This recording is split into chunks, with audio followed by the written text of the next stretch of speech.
keyakinan kita atau keyakinan siapapun bahwasanya katanya Al-Quran itu bisa memecahkan segala masalah, hadis itu bisa memecahkan segala masalah, itu terrealisir gitu. Kalau katanya bisa menyambungkan gitu. Menyambungkan dengan realitas kehidupan.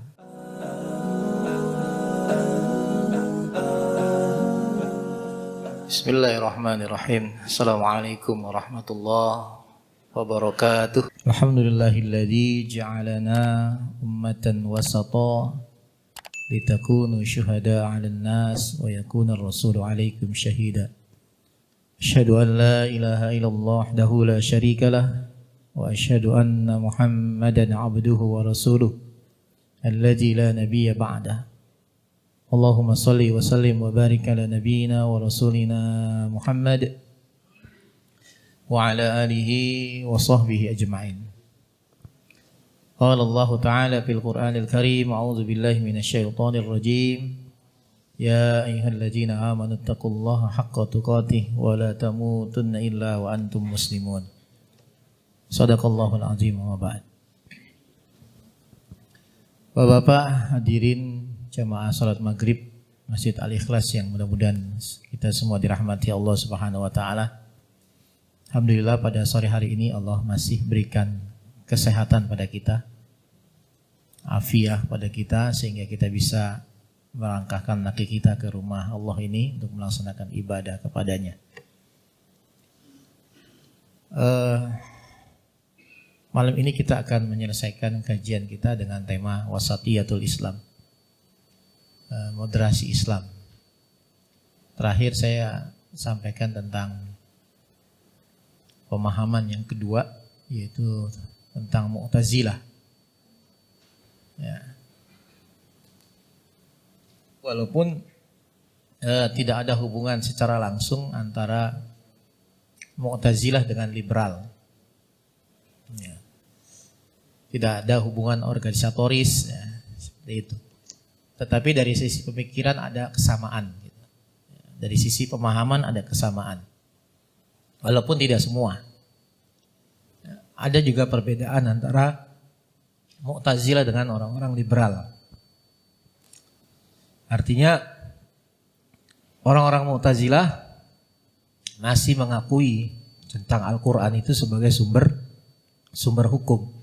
Beda dengan orang liberal yang justru mengkritisi Al-Quran gitu. Tapi sisi kesamaannya adalah tadi ketika mereka mengedepankan akal dibanding dengan wahyu itu sendiri gitu. Itu salah satu sisi kesamaannya gitu. Jadi kalaupun mereka orang Mu'tazilah menggunakan ayat, maka ayatnya itu dipahami dengan sesuai dengan pemahamannya gitu. Misalnya kemarin ketika kita bahas tentang keadilan, ya, keadilan Allah itu ketika seorang berbuat dosa, muslim berbuat dosa, maka dia tidak layak disebut sebagai muslim mukmin lagi, tetapi juga dia tidak hangat kasihan kalau dia divonis sebagai orang kafir gitu. Maka bentuk keadilan Allah, dia berada di manzilah bainal manzilatain gitu. Jadi itu logikanya begitu. Jadi dia satu tempat di antara dua tempat, satu posisi di antara dua posisi gitu. Nah, ini kan pemahaman adil yang versi mereka seperti itu. Serta yang lainnya tentang bagaimana mereka beramar ma'ruf nahi mungkar. Salah satunya penerapan mereka terhadap amar ma'ruf nahi mungkar itu adalah ketika satu paham atau ada orang lain yang tidak sepaham dengannya, maka dia harus dicegah. Gitu. Dia harus dicegah. Dia harus dihukum. Dan itu yang terjadi ketika di 3 khalifah di Kekhilafan Habasiyah, Al-Ma'mun, Al-Mu'tasim, Al-Wasik, bagaimana pemahaman Mu'tazilah itu berkembang, bahkan jadi mazhab resmi negara. Sehingga siapapun yang berbeda dengan pemahaman Mu'tazilah, maka dia harus dipenjara. Termasuk makanya korbannya salah satunya adalah pendiri mazhab Hambali yaitu Imam Ahmad bin Hambal gitu. Itu dia tidak sepemikiran dengan Mu'tazilah yang mengatakan Al-Quran itu sebagai makhluk gitu. Sementara Imam Ahmad bin Hambal meyakini Quran itu adalah kalamullah. Nah, ini yang apa namanya, di situ perbedaannya. Jadi versi mereka gitu. Nah, makanya kita namakan gerakan gerakan yang mirip dengan Mu'tazilah itu saat ini ada kemiripan dengan liberalisme itu adalah dengan Neo Mu'tazilah. Kemarin saya tidak menyampilkan slide ya.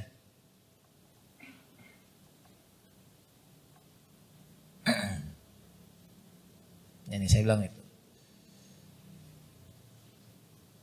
Jadi bagaimana luar biasa orang-orang liberal pada perkembangannya ya, yang betul-betul. Jadi kalau kita sekarang menemukan ada seorang kiai, seorang ustadz yang tidak pede dengan keislamannya, maka sebenarnya itu turunan dari orang-orang liberal gitu. Mereka tidak yakin dengan keislaman, dengan kebenaran mutlak Islam itu nggak yakin. Itu pemikiran lama gitu. Jadi ini anak cucunya orang-orang liberal di masa yang lalu seperti itu. Ya. Misalnya ketika Ali Abdul Razak mengatakan syariat Islam hanya boleh diterapkan dalam masalah spiritualitas dan kerohanian saja. Syariah tidak ada hubungannya dengan pemerintahan, politik, dan urusan dunia lainnya.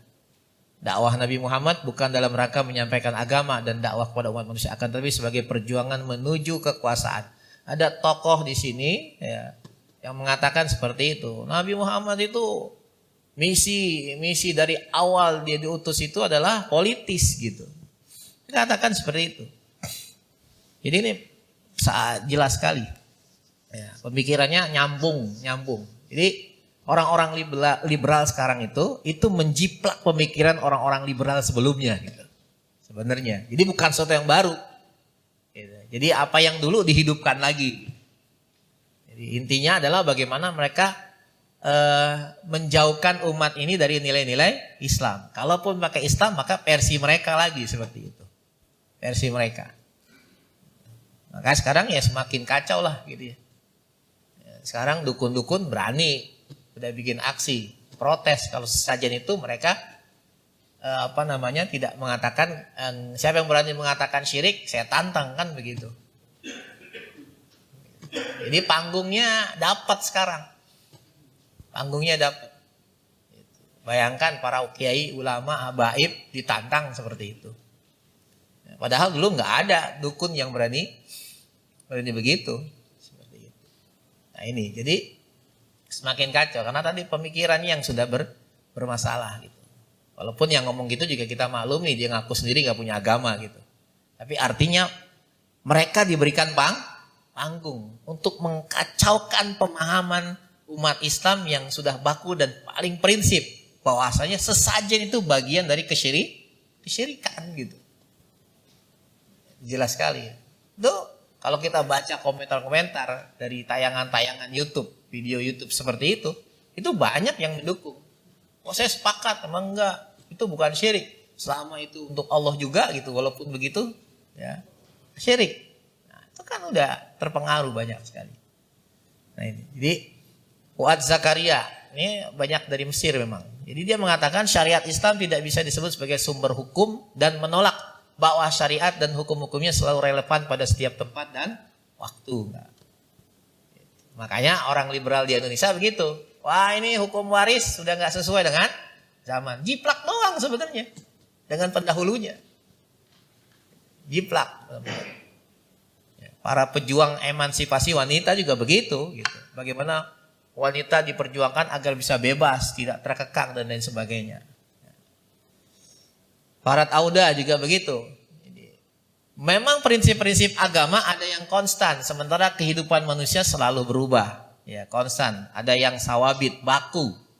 Tetapi jangan lupa kata mereka, kehidupan manusia itu selalu berubah. Ketika prinsip konstanitas Islam, yang sawabit, yang baku dalam Islam, itu berbenturan dengan kondisi hidup manusia yang fleksibel dan berubah, maka akan terjadi paradok kata mereka.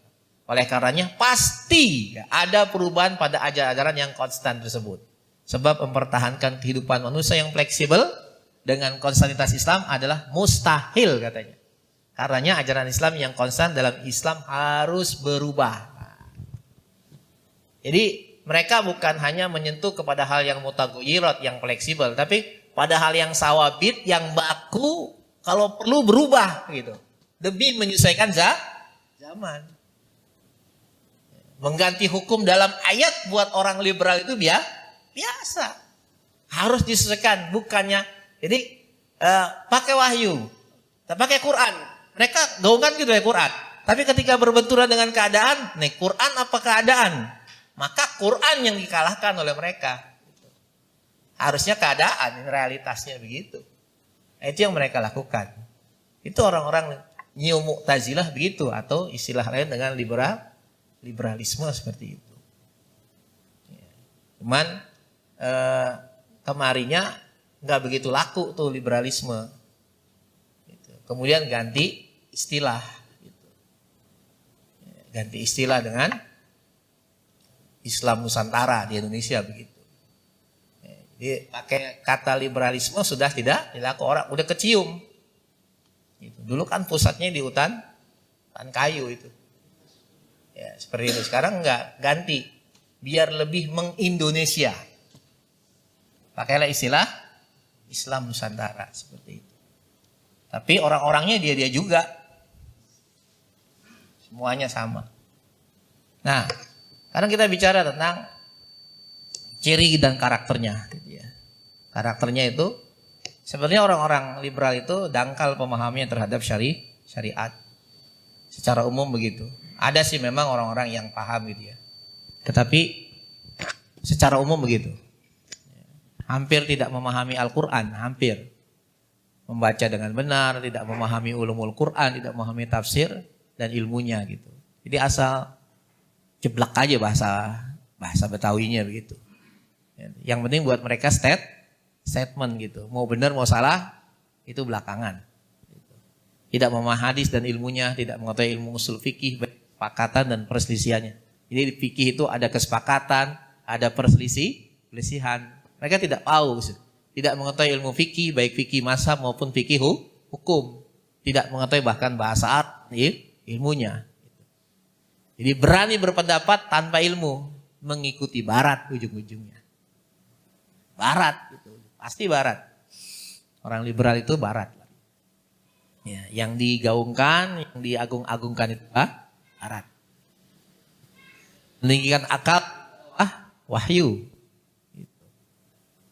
Jadi di awal saya sampaikan tuduhan dan mereka di antara dalil yang mereka pakai ada tuduhan bahwa jadi seringkali Bapak orang liberal itu sering mengutip sahabat ini pernah begini, ulama ini pernah begini gitu. Padahal ketika kita cek statement mereka tentang orang-orang mereka sebutkan tidak seperti itu pemahamannya. Cuman karena kita banyak orang awam sehingga ketika sudah dikatakan dalam kitab ini sahabat ini mengatakan, ulama ini mengatakan, ya kita sudah seolah siko saja percaya. Tapi begitu dicek tidak seperti itu pemahamannya. Contoh, mereka sering catut tentang kebijakan Umar bin Khattab. Ya. Di mana maslahat itu lebih dikedepankan menurut mereka daripada hukum itu sendiri gitu. Contoh, mereka ngambil nyatut apa yang dilakukan di masa Umar bin Khattab. Ketika Umar bin Khattab di masa pemerintahnya tuh menghapus yang namanya mu'alaf, bagian mu'alaf. Ya, asnaf zakat itu kan ada 8. Salah satunya adalah mu'alaf. Orang-orang yang dijinakan hatinya karena masuk Islam. Tadinya kafir kemudian masuk Islam. Nah di masa pemerintahan Umar pernah itu mu'alaf itu nggak dikasih. Nggak dikasih. Nah ini dicatut oleh orang-orang liberal gitu. Tuh Umar saja berani menghapus syariat gitu. Dengan dasar maslahat gitu. Jadi maslahat paling inti itu maslahat. Kalau udah maslahat meskipun syariat tinggalin aja gitu. Nah padahal tidak seperti itu. Kenapa Umar melakukan kebijakan itu? Karena ketika itu mu'alafnya sudah lama dan mereka sudah kuat keislamannya. maka bagian dari mu'alaf itu bisa dialihkan ke bagian yang lain itu. Jadi bukan dia hapus hukumnya gitu. Nah, mereka menganggap menghapus hukum demi maslahat, enggak. Pertimbangannya seperti itu. Tapi yang dicatut oleh mereka seolah begitu. Umar menghapus hukum. Ya, enggak mungkin Umar menghapus hukum gitu. Menghapus salah satu asnaf zakat. Terus yang kedua, ketika di masa pemerintah Umar terjadi yang namanya kelaparan. Ya, kelaparan di mana-mana. Sehingga Umar memberikan kebijakan tidak melaksanakan, agar para hakim tidak mudah untuk menjatuhkan vonis yang namanya potong tangan bagi pencuri. Kenapa? Itu betul-betul harus diteliti dengan seksama.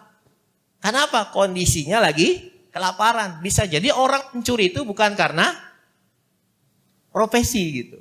Tetapi karena memang dia kebutuhan, kelaparan seperti itu. Ya. Maka ada hadis walaupun ini lemah gitu ya. Memberikan maaf itu, ya, mengampuni itu lebih baik dibanding memberikan hukuman. Ketika dalam memutuskan hukum itu ada kesalahan. Maka lebih dikedepankan, udah maafkan saja. Maafkan saja. Daripada kita putuskan dia bersalah, tapi ternyata dasar memutuskan bersalah itu salah. Gitu. Karena ternyata dia mencuri bukan karena profesi, tapi karena kelaparan itu. Nah, jadi ada pada gitu. Kenapa? Itu bisa diberlakukan tadi ketika kondisinya seperti itu. Tapi ini menjadikan dasar orang-orang liberal bahwasanya Umar juga menghapus syariat. Nah, jadi catut. Ini kalau kita nggak tahu, begitu kutip Umar begini-gini, wah orang semua terperangah gitu. Wah benar juga dalilnya. Padahal tidak seperti itu pemahamannya. Hebatnya begitu. Ini seolah cerdas, tapi mencatut saja. Dan yang lain-lainnya. Ya. Di kaidah di mana ada kemaslahatan, di sana ada syariat Allah. Jadi kalau itu ada maslahat, ya berarti di maslahat itulah syariat Allah. Jadi kedepankannya maslahatnya bukan syariatnya dulu. Jadi buat apa diterapkan potong tangan kalau itu menyakiti? Sudah nggak usah, maslahatnya nggak usah. Udah.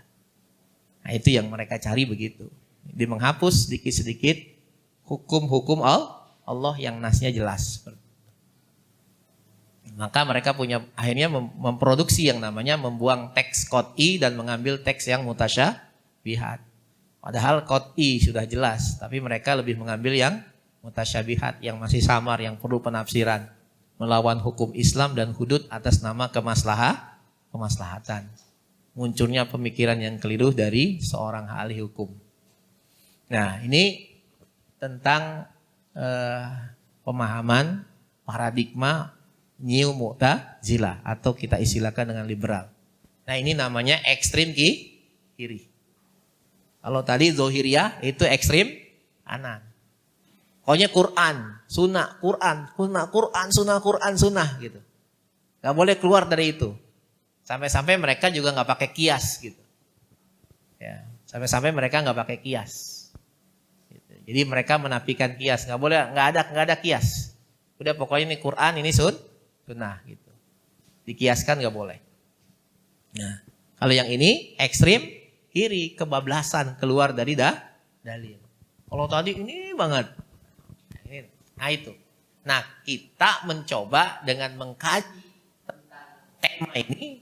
Seharusnya kita berada di mana dari dua kutub yang berbeda itu. Maka inilah sesuai dengan firman Allah di awal surat Al-Baqarah. Bagaimana kita menjadi ummatan wasaton. Umat Islam itu semua wasaton. Maka itu bisa dilihat dari pemahaman dia dalam beragama. Dari pemahaman dia dalam memahami dalil. Yang tidak kaku, ya sehingga dia menjadi ekstrim kanan. Dan tidak terlalu lentur, sehingga dia menjadi ekstrim kiri. Nah, kita berada di antara keduanya itu. Maka kita pahami tentang karakter moderasi Islam itu adalah keyakinan bahwa syariat Islam itu mengandung hikmah dan maslahat bagi manusia. Di syariat Islam apapun bentuknya, itu pasti mengandung hikmah dan maslahat. Pasti ada maslahat, kebaikan di dalamnya. Contoh ketika Allah bicara tentang kisos, yang bagaimana barat habis-habisan orang di barat mengatakan itu menghilangkan hak asasi manusia, kisos itu. Tapi Allah sebutkan, walakum fil kisos hayatu ya ulil albab. Dalam bagi kalian dalam hukum kisos itu ada keberlangsungan hidup. Jadi kenapa Allah terapkan hukum kisos? Terutama bunuh, dibunuh lagi, eksekusi mati lagi. Kenapa? Biar orang nggak mudah untuk menghilangkan nyawa. Berarti apa? Kehidupan bisa berlangsung nggak mudah. Pasti ada hikmah, ada maslahatnya bagi manusia. Karena makanya sekarang ya kagak ada hukuman kayak begitu, hanya 1-2 mungkin yang eksekusi mati gitu ya. Sehingga orang nggak jerah. Keluar dari pesantren yang namanya penjara gitu bahasanya gitu. Nah itu ya melakukan lagi gitu. Karena juga di dalam enak dan sebagainya gitu. Menurut mereka kan seperti itu. Jadi biasa aja di dalam kan gitu. Bahkan terkadang kalau di dalam enak jadi raja, punya anak buah suruh-suruh seperti itu. Nah, kemudian yang kedua mengkoneksikan nas-nas syariat dengan hukum-hukumnya. Jadi jangan cuma kita saja, dalilnya Qur'annya gini, ini hadisnya begini. Harus dikorelasikan, dikoneksikan antara hukum-hukumnya gitu. Hukumnya apa sih kalau begitu?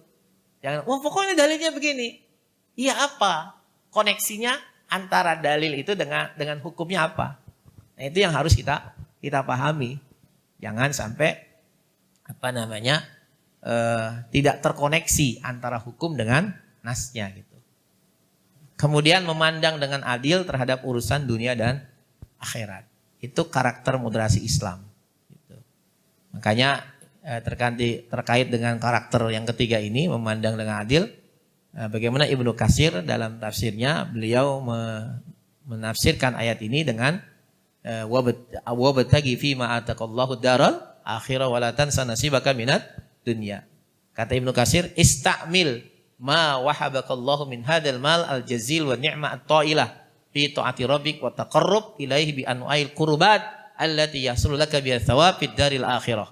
Gunakanlah, kata Ibnu Katsir, apa yang Allah anugerahkan buat kalian berupa harta, nikmat yang banyak untuk dalam rangka ketaatan kepada Allah dan untuk mendekatkan diri kepada Allah dengan berbagai macam ketaatan. Yang semua itu bisa menghasilkan pahala di negeri akhirat. Jadi apa yang Allah anugerahkan kepada kita, maka gunakan itu sebagai sarana biar dapat pahala untuk negeri akhirat. Jadi orientasinya akhirat. Tetapi kemudian Allah mengingatkan, wala tansa nasibaka minad dunya. Jangan kamu lupakan bagian kamu di dunia. Mimma abahallahu fiha minal ma'akil wal masyarib wal malabis wal masakin wal manaki fa inna li rabbika 'alaika haqqun. Ya. Apa itu dimaksud dengan bagian kamu di dunia? Jangan dilupakan dari apa-apa yang Allah bolehkan berupa makanan, minuman, pakaian, tempat tinggal, mau bikin yang bagus, boleh. Silakan. Mau pakai pakaian yang bagus, silakan. Jangan karena mengejar akhirat, orientasi akhirat, lalu pakaiannya biasa saja. Nah, compang-camping, rumahnya gubuk, ya dan sebagainya. Enggak juga gitu. Itu bagian dunia yang juga kita harus peroleh ketika Allah berikan karunia kepada kita. Kenapa? Fa inna rabbika 'alaika haqqon. Sesungguhnya atas dirimu Allah itu punya hak.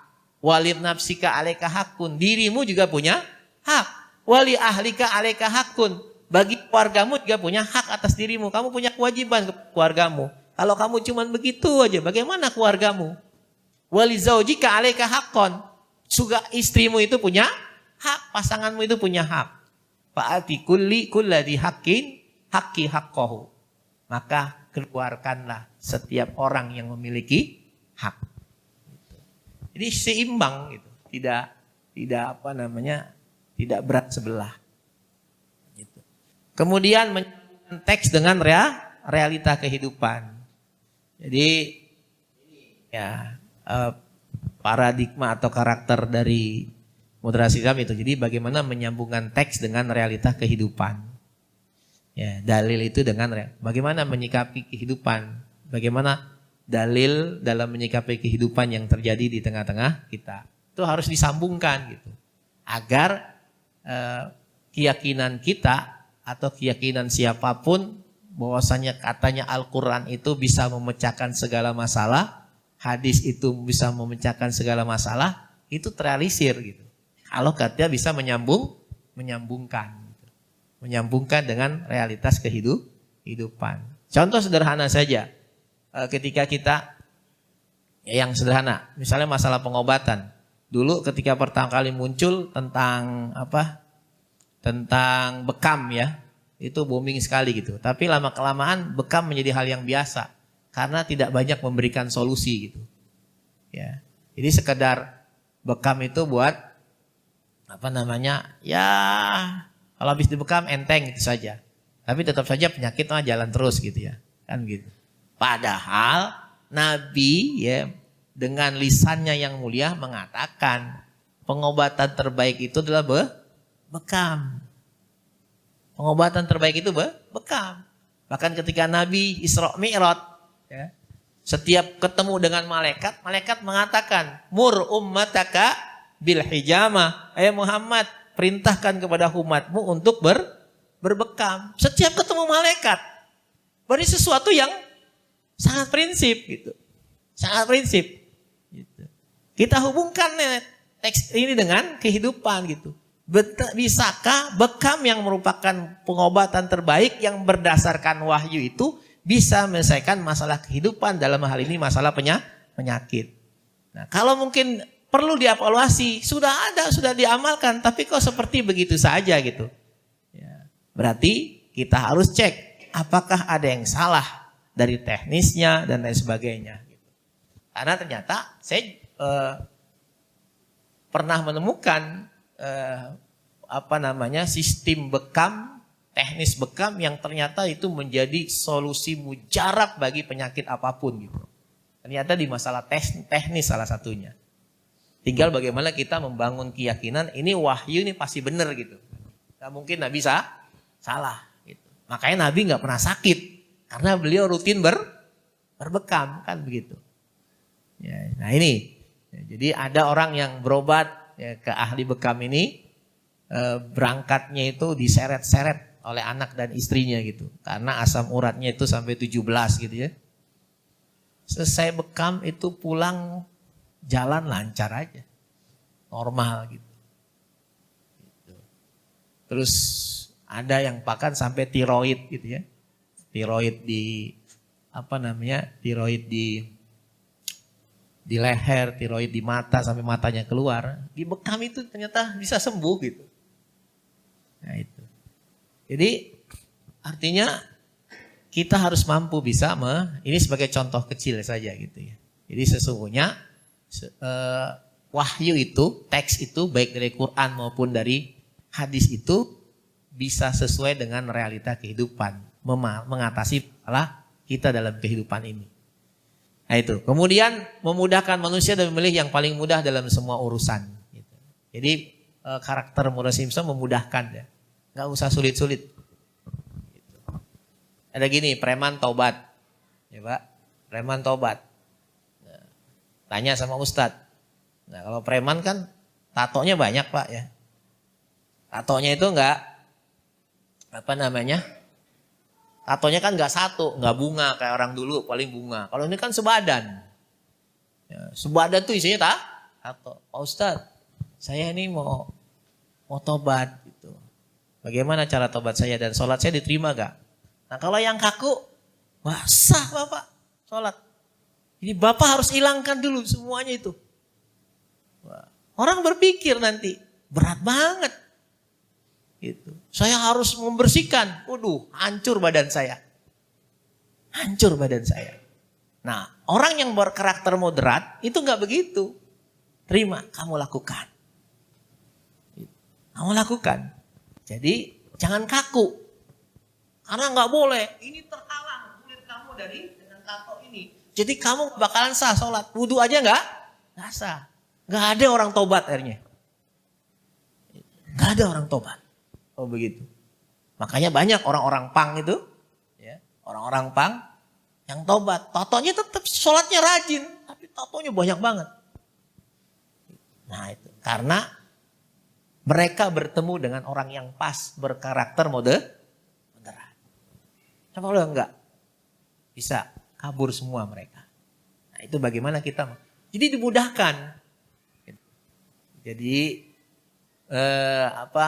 basyiru wala tunafiru, beri kabar gembira, jangan dibuat lari orang tuh. Jadi kalau ini pertama kasihnya kabar yang enak-enak, jangan langsung ancaman. Gitu. Ini orang baru ini sudah, kamu kalau nggak sholat masuk neraka. Ini salah gitu. Jangan dibawa dulu gitu. Pokoknya dimotivasi untuk melakukan sholat. Sholat kalau kamu sholat begini pahalanya, ini begini. Udah jangan pakai kalau nggak langsung. Ini kamu kewajiban sholat. Kalau nggak sholat kamu masuk neraka. Gak pas begitu. Orang yang berkarakter moderat nggak begitu. Bagaimana mengedepankan kabar gembira dulu. Jangan langsung kabar buruk. Orang nggak suka itu menerima berita buruk. Siapapun nggak bisa. Gak bisa. Berita yang gak enak. Orang pengennya berita yang enak-enak gitu. Bapak pulang kerja capek-capek. Assalamualaikum warahmatullahi wabarakatuh. Nah, dijawab sama istri. Langsung istri laporan, Pak beras habis. Kira-kira gimana? Nah, pusing banget kan? Baru sampai udah beras habis. Tapi kan masuk dulu. Enak seperti itu. Langsung pusing kita begitu. Pengen enak sampai rumah malah kabarnya beras habis. Enggak. Jadi kasih yang kabar enak, ya. Kabar-kabar enak dulu. Ya. Sama ketika kita pengurus masjid misalnya, menghimbau ingin ada misalnya renovasi, himbau untuk berinfak. Ya, ayo himbau berinfak gitu. Sebagai orang dermawan, ciri orang takwa gitu.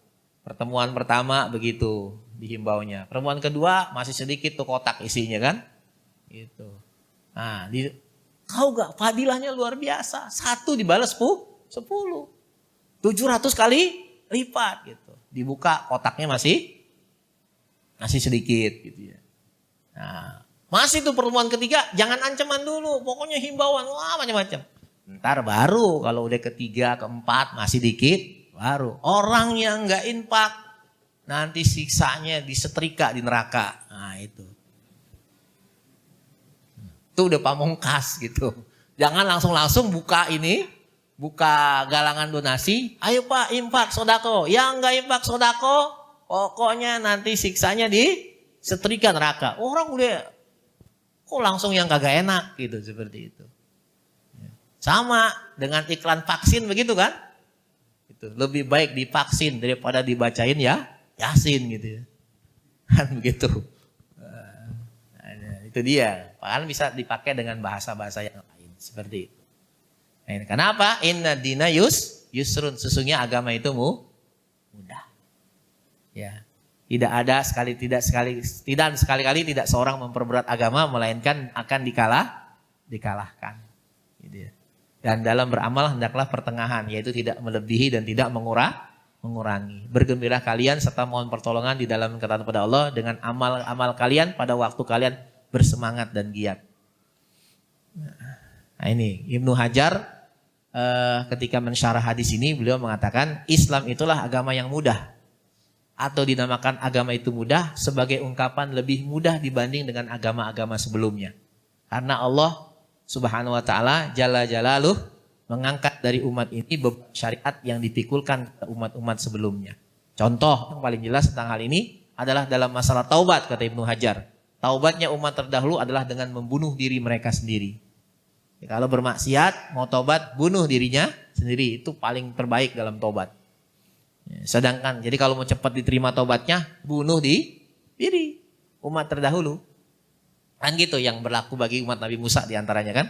Faqtulu anfusakum dzalikum khairul lakum inda barikum. Bunuh diri kalian, itu lebih baik buat kalian di sisi Allah dalam taubat kalian. Nah, seperti itu.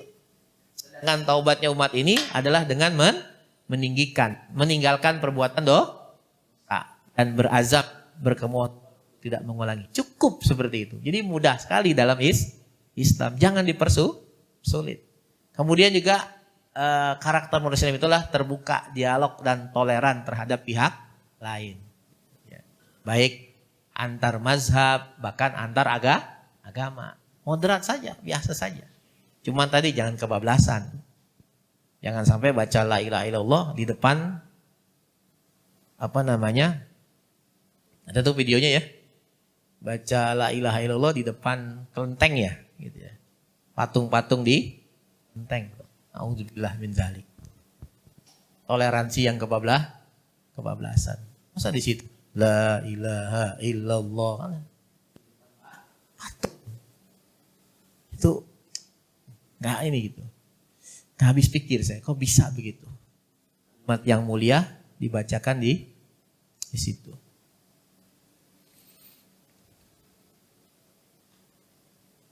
Ya, jadi dialog. Karena apa? Wa ma arsalnaka illa rahmatan lil alamin. Nabi Muhammad itu diutus untuk rahmat bagi semesta alam. Semua, tidak hanya bagi umat Islam, tapi bagi seluruh umat manusia, bahkan bukan hanya manusia, tapi juga seluruh makhluk di Muhammad itu. Ya. Maka Islam mengajarkan toleransi tingkat tinggi, ya, surat Al-An'am ayat 108, wala tasubbul ladzina min dunillah fayasubullah adwan bighairi ilm. Jangan kalian mencaci maki sesembahan mereka.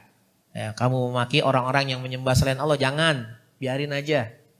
Gitu. Karena nanti mereka akan mencaci maki balik Allah dengan cara berlebihan. Sudah biarin, udah beda keyakinan ya sudah, nggak usah dicaci maki.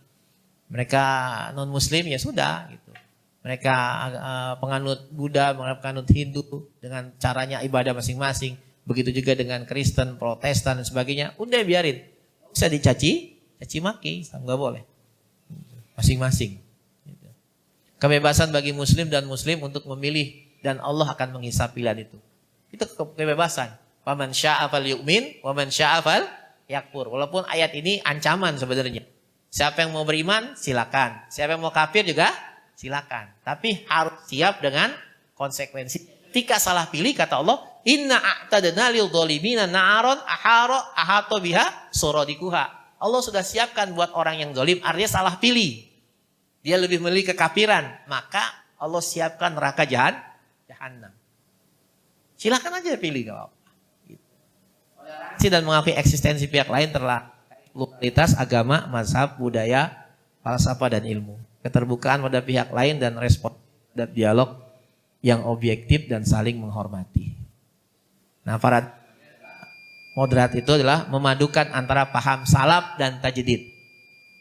Ini kan ada salaf aja. Pokoknya orang ulama salaf gini, orang salaf gini gitu, udah begitu aja. Salaf semua. Tapi tidak disesuaikan dengan kondisi sekarang. Nah, ini tajdid kan, perlu tajdid. Karena kita meyakini hadis Nabi di setiap 100 tahun dihadirkan oleh Allah itu seorang mujaddid. Nah, itu yang harus dipadukan antara paham salaf dengan tajdid. Jangan kaku salaf. Pokoknya salaf. Seperti itu. Enggak. Dipadukan. Gitu. Jangan sampai Islam itu ketinggalan zaman. Seperti itu. Nah, perlu adanya tajdid. Innallaha yab'atsu lihadihil ummah ala kulli ra'si mi'ati sanatin may yujadidu laha dinaha. Sesungguhnya Allah mengutus kepada umat ini di setiap 100 tahunnya pembaharu dalam agama ini. Nah, itu tetap. Kemudian mensinergikan antara yang konstan, sawabit, dan fleksibel, mutagoyirat. Menghindari paham jumud, liberal, parsial dalam Islam. Jadi tetap moderat itu meninggalkan paham jumud, paham yang kaku, liberal, terlalu bebas, parsial, setengah dalam memahami Islam. Islam itu dipahami hanya ibadah aja, yang penting ibadahnya bagus gitu. Tapi kehidupan bermasyarakatnya kurang. Nah, itu namanya parsial. Memahami Islam secara komprehensif, Islam itu ada dimensi keimanan, sosial, politik, peradilan Islam, peradaban. Komplit Islam itu, jangan dipersempit dengan hanya masalah ibadah gitu. Komplit, mau bicara apa dalam Islam ada. Karena Nabi juga menjadi contoh dalam posisi apapun gitu. Nah, cuma ini paling terakhir penutup ya. Tapi ada kekeliruan orang dalam memahami moderasi Islam itu. Pertama apa? Kata mereka tidak ada moderasi dalam Islam. Yang ada adalah dalil syar'i. Pokoknya dalil syar'i. Dalil. Gitu. Gak ada moderat gitu seperti itu. Padahal jelas sekali dari awal sudah kita kaji tentang moderat itu menjadi karakter bagi umat Islam. Yang kedua, moderasi Islam adalah memudah-mudahkan agama. Dan memang boleh dalam beragama dimudahkan gitu. Selama yang mudah itu, Nabi kalau disuruh pilih dua pilihan, mana yang gampang, mana yang susah, Nabi akan pilih yang mudah. Selama yang mudah itu tidak mengandung dosa, pilih. Yang keempat, moderasi Islam adalah bersikap tengah antara halal dan haram, serta hak dan batil. Enggak, kita sudah sebutkan paradigmanya, karakternya. Dan terakhir, ada tuduhan moderasi Islam berarti liberalisasi dan permisif. Ya, ada terakhir lagi. Moderasi Islam adalah Islam arah baru kata mereka, seperti Islam liberal, Islam Nusantara dan lainnya. Tadi makanya kita harus pahami tentang ekstrim kanan dan ekstrim kiri. Berbeda ya, moderat itu dengan ekstrim kanan, berbeda dengan ekstrim kiri. Sama sekali. Demikian Pak, kita tuntaskan, percepat kajian kita tentang moderasi ini agar di bulan depan kita bisa mulai dengan tema baru.